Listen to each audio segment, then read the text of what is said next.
અલ્નિનોનું સંકટ જે છે એ હજુ પણ ઓસર્યું નથી.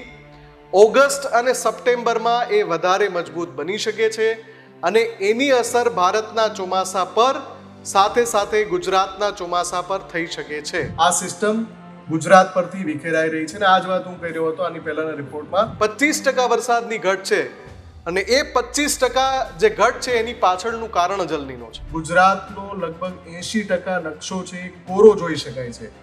નો રેન અહીંયા લખ્યું ને ઝીરો કે અલ્નિનો નું સંકટ તો ઊભું જ છે પણ એક મહાકાય વરસાદી સિસ્ટમ કે દર 24 કલાકે સિસ્ટમ છે એ ફંટાતી હોય છે, સિસ્ટમ વધુ ઘેરી બનતી હોય છે અથવા તો વિખેરાતી હોય છે, એની લાક્ષણિકતા છે. વધુ એક સિસ્ટમ જે બંગાળની ખાડીમાં એક્ટિવેટ થઈ ચૂકી છે એની અસર ક્યારથી થવાની છે. પણ જેવા આગળ વધીએ 31મી જુલાઈ તો ફરી એક સિસ્ટમ એન્ટર થઈ રહી છે. ઓગસ્ટના પહેલા સપ્તાહ સુધી એટલે કે 27મી જુલાઈથી ઓગસ્ટના પહેલા સપ્તાહ સુધી સળંગ વરસાદી માહોલ છે. આ એની માત્રા છે.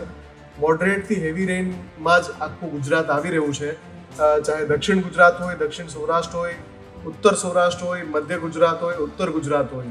અને ઓગસ્ટના પહેલા 15 દિવસમાં એ સિસ્ટમ વરસાદ લાવશે 2 રાઉન્ડમાં. એટલે જે મેં શરૂઆતમાં કહ્યું હતું કે ગુજરાત પર બેક ટુ બેક 2 રાઉન્ડ આવી રહ્યા છે વરસાદના. આ સિસ્ટમ ઘેરી બની રહી છે, ગુજરાત આખાને ઘેરી રહી છે. લગભગ કોઈ વિસ્તાર બાકી નથી રહેતો.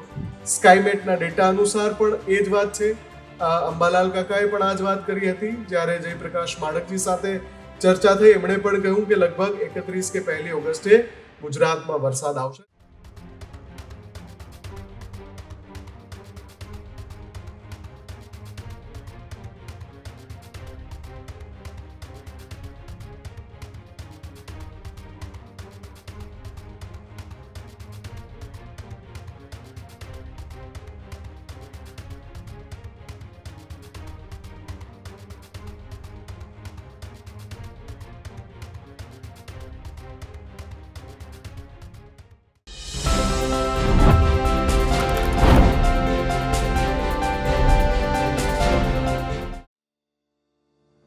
જુલાઈના અંત સુધી પહોંચ્યા છીએ ત્યારે ઓગસ્ટ માસને લઈને એક સાથે 3 થી 4 મોટા અપડેટ એ આવી ગયા છે કે ઓગસ્ટ મહિનામાં ચોમાસામાં શું થવાનું છે.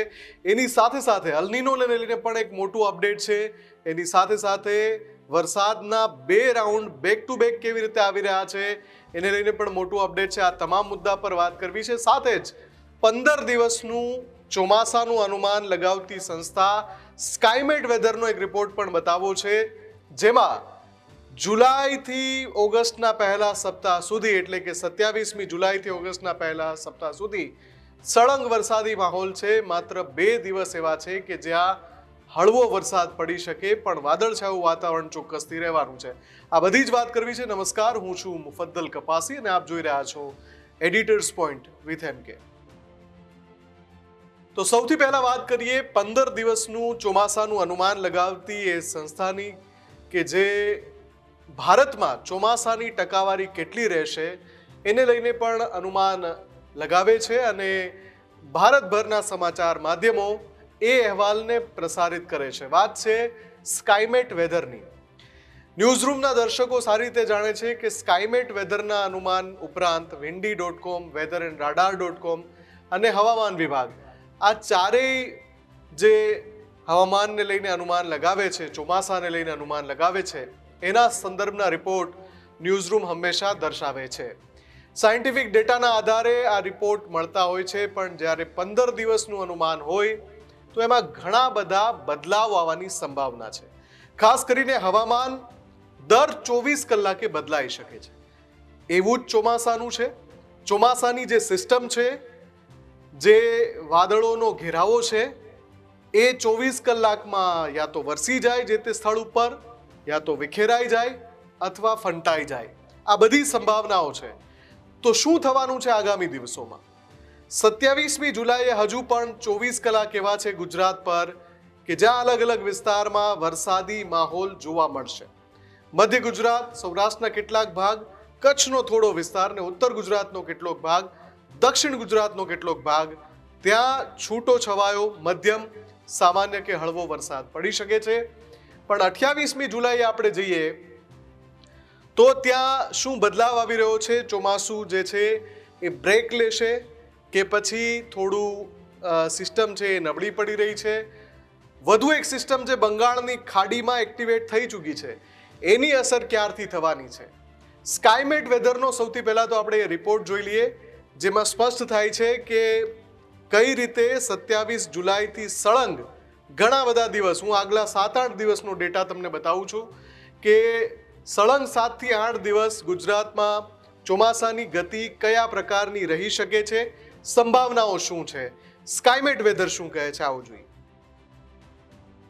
તો જે વરસાદ છેલ્લા કેટલાક દિવસથી આખા ગુજરાતને તરબોળ કરી રહ્યો છે, વરસાદની આખી સિસ્ટમ છે એ હજુ પણ ગુજરાત ઉપર એક્ટિવ છે. આ જોઈ શકાય છે સ્કાયમેટ વેધરનો આજનો ડેટા છે, અને એમાં આ જે વરસાદી વાદળો છે આખા નહીં પણ લગભગ 70-80% ગુજરાતને આવરી લે છે. કચ્છનો થોડો ભાગ બાકી છે, પશ્ચિમ સૌરાષ્ટ્રનો થોડો ભાગ બાકી છે.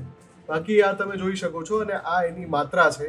મોડરેટ થી હેવી રેઇનમાં જ આખું ગુજરાત આવી રહ્યું છે. ચાહે દક્ષિણ ગુજરાત હોય, દક્ષિણ સૌરાષ્ટ્ર હોય, ઉત્તર સૌરાષ્ટ્ર હોય, મધ્ય ગુજરાત હોય, ઉત્તર ગુજરાત હોય, આ તમામ વિસ્તારો અને કચ્છનો અડધો ભાગ હોય ત્યાં આ વરસાદી સિસ્ટમ અત્યારે છે. પણ સ્કાયમેટ વેધર હવે શું કહી રહ્યું છે? સ્કાયમેટ વેધર મુજબ આગાહી શું છે?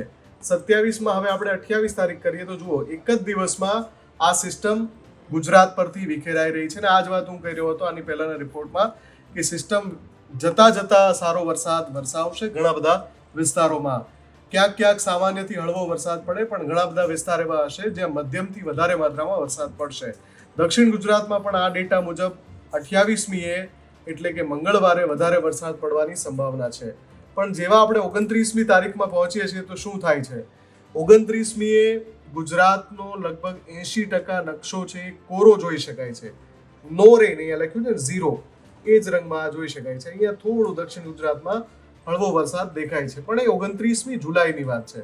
આપણે 27મી જુલાઈમાં છીએ. વરસાદની આગાહીમાં આપણે યાદ રાખવું જોઈએ કે દર 24 કલાકે સિસ્ટમ છે એ ફંટાતી હોય છે, સિસ્ટમ વધુ ઘેરી બનતી હોય છે અથવા તો વિખેરાતી હોય છે, એની લાક્ષણિકતા છે. એટલે 28મીએ જ્યારે આપણે પાછો આ ડેટા જોઈશું તો એમાં ફરક હોઈ શકે છે. પણ 27મીએ જ્યારે સ્કાયમેટનું 15 દિવસનું જે અનુમાન છે એ મુજબ આપણે જો જોવા જઈએ તો 30મીએ આખું ગુજરાત કોરું થઈ જાય છે. પણ જેવા આગળ વધીએ 31મી જુલાઈ તો ફરી એક સિસ્ટમ એન્ટર થઈ રહી છે મધ્ય ગુજરાતથી અને ઉત્તર ગુજરાતને આવરી રહી છે. મધ્ય ગુજરાતમાં અતિ ભારે વરસાદના સંકેતો છે 31 જુલાઈ માટે. 1 ઓગસ્ટમાં આપણે એન્ટર થઈએ એટલે ફરી પાછું જેમ આજે 27મી જુલાઈ સ્થિતિ છે એ સ્થિતિ 1 ઓગસ્ટે જોવા મળે છે. એટલે કે જે વાત આપણે અલગ અલગ વેધર એક્સપર્ટ સાથે કરી કે ગુજરાતમાં 31 જુલાઈ કે 1 ઓગસ્ટથી વધુ એક રાઉન્ડ આવી રહ્યો છે, આ વખતે વરસાદનો જે ગેપ છે 1 કે 2 દિવસથી વધારેનો નહીં હોય, બહુ જલ્દી વધુ એક સિસ્ટમ આવશે. સ્કાયમેટના ડેટા અનુસાર પણ એ જ વાત છે. અંબાલાલ કાકાએ પણ આ જ વાત કરી હતી જ્યારે જયપ્રકાશ માણકજી સાથે ચર્ચા થઈ. એમણે પણ કહ્યું કે લગભગ 31 કે 1 ઓગસ્ટે ગુજરાતમાં વરસાદ આવશે અને 2 ઓગસ્ટ આવે એ સાથે જ આ સિસ્ટમ ઘેરી બની રહી છે, ગુજરાત આખાને ઘેરી રહી છે, લગભગ કોઈ વિસ્તાર બાકી નથી રહેતો. એ રીતે અત્યારે પૂર્વાનુમાન છે. 3 ઓગસ્ટે તમે જુઓ આખું ગુજરાત, કોઈ વિસ્તાર બાકી નહીં, અને સૌથી વધારે વરસાદ મધ્ય ગુજરાત, ઉત્તર સૌરાષ્ટ્ર અને ઉત્તર ગુજરાતમાં દેખાઈ રહ્યો છે. દક્ષિણ ગુજરાતમાં પણ આ ઘેરો ભાગ એવી આગાહી કરી રહ્યો છે કે ત્યાં ભારેથી અતિ ભારે વરસાદ પડી શકે છે. 4 ઓગસ્ટે શું થઈ રહ્યું છે? અગેન જુઓ, હવે કચ્છ ઉપર આ સિસ્ટમ વધારે ઘેરી બનતી જઈ રહી છે. એટલે એક સપ્તાહનું આપણે અનુમાન જોયું. 27, 28, 29, 30 અને 31 જુલાઈ, અંતિમ 5 દિવસ જુલાઈ મહિનાના, અને ઓગસ્ટના પહેલા 4 દિવસ. આમ તો સ્કાયમેટ 15 દિવસનું અનુમાન આપે છે, પણ જેમ પહેલા કહ્યું એમ દર 24 કલાકે સિસ્ટમ એનો જે ટ્રેક છે એ બદલતી હોય છે. ઘણીવાર સિસ્ટમ નબળી પડી જતી હોય છે, ઘણીવાર વાદળો વિખેરાઈ જતા હોય છે, ફંટાઈ જતા હોય છે. આ બધી પરિસ્થિતિ જોતા 7-8 દિવસનું આપણે અનુમાન જોઈ રહ્યા છીએ, પણ દર 24 કલાકે એ અપડેટ થાય ત્યારે એ પણ આપણે જોઈશું કે હવે શું કહી રહ્યું છે સ્કાયમેટ. તો હજુ 24 થી 36 કલાક ગુજરાતમાં સાર્વત્રિક વરસાદ પડી શકે છે. એના પછી 2 દિવસનો વિરામ, ફરી પાછી એક નવી સિસ્ટમ ગુજરાત ઉપર ઘેરાઈ રહી છે. અત્યારે સંકેતો મળી રહ્યા છે કે ઓગસ્ટના પહેલા સપ્તાહમાં જ ફરી એક ધોધમાર વરસાદનો રાઉન્ડ ગુજરાત પર આવશે. તો આ તો હતો સ્કાયમેટ વેધરનો ડેટા, જેમાં મેં 4 ઓગસ્ટ સુધીનો આપને ડેટા બતાવ્યો છે, કેમ કે જેમ મેં કહ્યું એમ 24 કલાકમાં હવામાનની દશા અને દિશા બદલાઈ શકે છે, વાદળો ભરેલી સિસ્ટમ ફંટાઈ શકે છે, વિખેરાઈ શકે છે અને ગમે ત્યારે ગમે તે થઈ શકે છે. પણ વરસાદ જે રીતે પડી રહ્યો છે છેલ્લા 5-7 દિવસથી ગુજરાતમાં, જે રીતે વરસાદ પડ્યો છે, હવે બહુ ઓછા વિસ્તારો એવા છે કે જે વરસાદની રાહ જોઈ રહ્યા હોય. છૂટાછવાયા વિસ્તારો છે, નથી એવું નહીં. અને એટલે જ અમે હંમેશા પૂછીએ છીએ કે આપના વિસ્તારોમાં કેટલો વરસાદ છે, તો કદાચ એને લગતું અનુમાન અમારે કહેવું હોય તો એ રિપોર્ટમાંથી અમે ટાંકીને કહી શકીએ કે ભાઈ પશ્ચિમ સૌરાષ્ટ્રની વાત કરીએ તો દેવભૂમિ દ્વારકા, જામનગર ને પોરબંદરનું આ ચિત્ર છે. એટલા માટે અમે પૂછતા હોઈએ છીએ કે તમારા વિસ્તારમાં કેટલો વરસાદ છે નથી, એ અમને જણાવો. હવે આપણે વાત કરીએ અલનીનોની. જ્યારે અલનીનોની વાત થઈ, જૂન મહિનાની શરૂઆતમાં જ મેં એક વિશેષ અહેવાલ દર્શાવ્યો હતો. એડિટર્સ પોઈન્ટ વિથ એમકેમાં પણ મેં વાત કરી હતી કે અલનીનો નામનો એક દાનવ જે દર વખતે પેસિફિક મહાસાગરમાં બને છે, પણ એની માત્રા જો વધારે હોય તો એ ભારતના ચોમાસાને વિક્ષેપિત કરે છે, વેરવિખેર કરે છે. કેન્દ્રીય હવામાન વિભાગે પણ આ જ વાત કરી હતી. યુએનની સંસ્થા છે જે વેધરનું ફોરકાસ્ટ કરે છે, એણે પણ કહ્યું હતું. યુરોપિયન વેધર એજન્સી છે, એણે પણ કહ્યું હતું. અને કેન્દ્રીય કૃષિ મંત્રાલયે પણ એને લગતી તૈયારીઓ કરી હતી કે દેશ ઉપર અલનીનોનું સંકટ આ વખતે આવી શકે છે.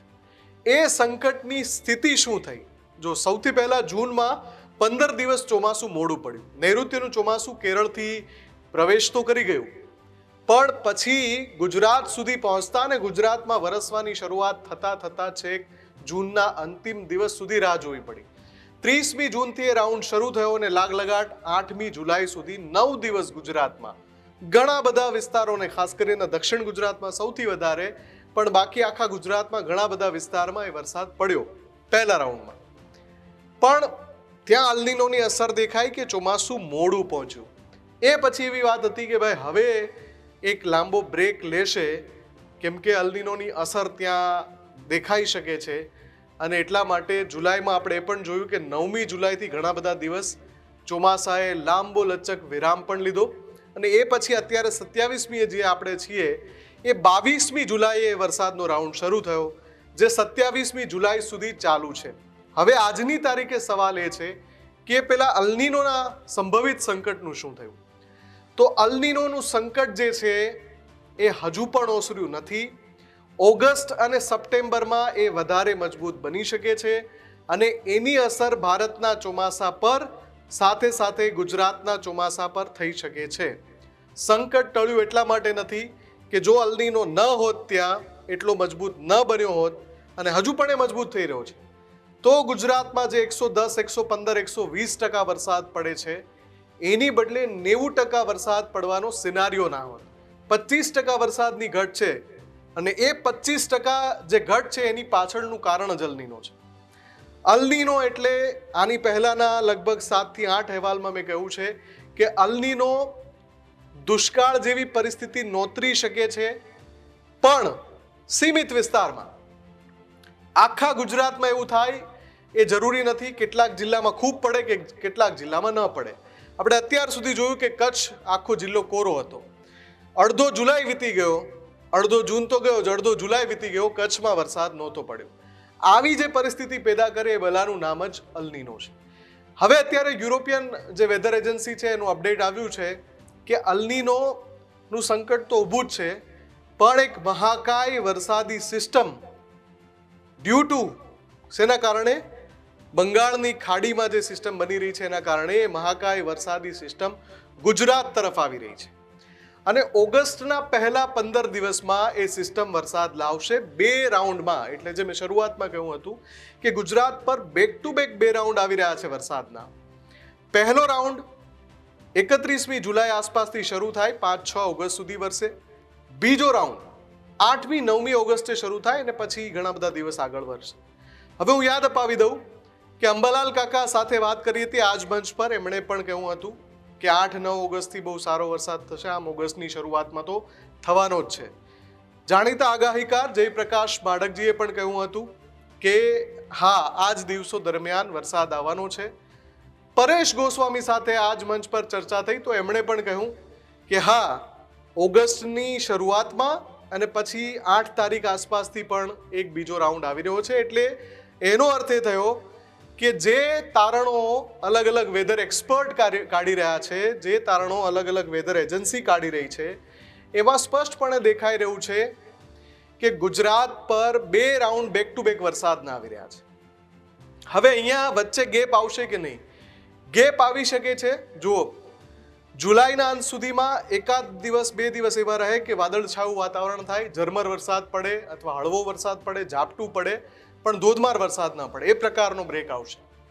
એ પછી સળંગ 4, 5, 6 દિવસ વરસાદ આવશે. વળી પાછા 3 કે 4 દિવસ એવા આવશે કે જ્યાં વાદળછાયું વાતાવરણ રહે, હળવો વરસાદ પડે, એકાદું ઝાપટું વરસી જાય, ઝરમર વરસાદ પડે, પણ બહુ મોટો લાંબો ગેપ નહીં આવે, એ પ્રકારનું અનુમાન અત્યારે જોવાઈ રહ્યું છે.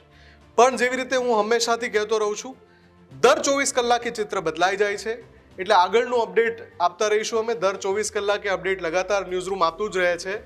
ફરી એકવાર આપના વિસ્તારમાં જે સ્થિતિ છે, શું વરસાદની માત્રા ખૂબ છે, બિલકુલ નથી, પડ્યો જ નથી, કે પછી મધ્યમ પડ્યો છે, હજુ વરસાદની જરૂર છે, કે હવે વરસાદ ખવૈયા કરે? આમાંથી કઈ પરિસ્થિતિ તમારા વિસ્તારમાં છે, તમારા જિલ્લામાં છે, તમારા તાલુકામાં છે, તમારા ગામમાં છે? કમેન્ટ કરીને અમને ચોક્કસથી જણાવજો. અને આવી જ વિશેષ રજૂઆત માટે જોતા રહેજો ન્યૂઝરૂમ ગુજરાત.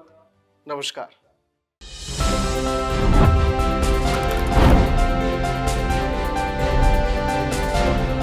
ખેડૂત ભાઈઓ છે ખેતરમાં ડ્રોન ઉડાવતા હોય છે ત્યારે આપણે એક પ્રશ્ન સતાવતો હોય છે કે જે આપણે અત્યાર સુધી જીપીએસ ટેકનોલોજીવાળા ડ્રોન વાપર્યા છે, જેથી કરીને મોબાઈલ ટાવર છે અથવા તો હાઈ ટેન્શન લાઇન પસાર થતી હોય, કોઈ વૃક્ષો હોય, ત્યારે જે જીપીએસ ટેકનોલોજીવાળા ડ્રોન છે એમાં ટકરાય અને ટ્રેસ થાય છે. પણ એગ્રીઓન લાવ્યું છે GNSS ટેકનોલોજી ડ્રોન, જેથી કરીને એ ડ્રોન છે એ કોઈ જગ્યાએ ટકરાય નહીં, પોતાની રીતે જ ડિસિઝન લે છે અને મૂવ થઈ જાય છે. જેથી કરીને GNSS ટેકનોલોજી ડ્રોન છે એ વાપરવાનો આગ્રહ રાખો. અત્યારે જ ન્યૂઝરૂમ ગુજરાતની યુટ્યુબ ચેનલને સબસ્ક્રાઇબ કરો અને ઇન્સ્ટાગ્રામ અને ફેસબુક પર ફોલો કરો. અપડેટ રહો, સત્યની સાથે રહો.